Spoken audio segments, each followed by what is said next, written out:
engineers now say they have the answers to fix recurring problems with many buildings built in the 80s. They've been investigating ways to strengthen precast concrete floors, which are prone to collapsing in earthquakes. Kushla Norman explains. A typical precast concrete floor is put to the test. It's pushed and pulled inside this Auckland University lab, as if it's in an earthquake.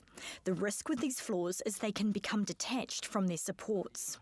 But this one holds up. There's no significant damage. The reason? The reinforcements underneath. Engineers say it's the best evidence yet that putting an extra support works. We now believe we're in a position where we have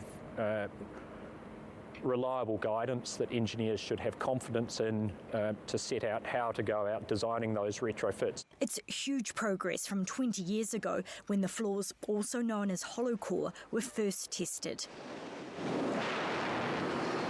Well, hollow core flooring is a reasonably brittle form of construction, and so compared to most reinforced concrete structures, it has more propensity to fail suddenly. Many buildings from the 80s and 90s have the problematic floors, but owners have been slow to retrofit. It's hoped this research gives them greater confidence. This provides a bit of the light at the end of the tunnel. This is possibly the positive way forward, how we deal with our existing building stock. Earthquake strengthening is expensive. The work on the town hall has just blown out to $180 million.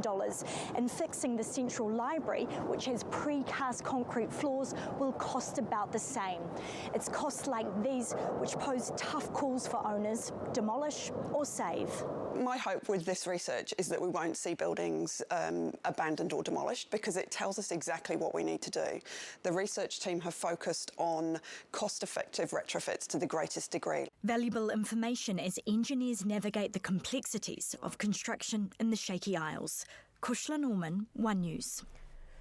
Mā taki tonu mai, stay watching. Chaos at football.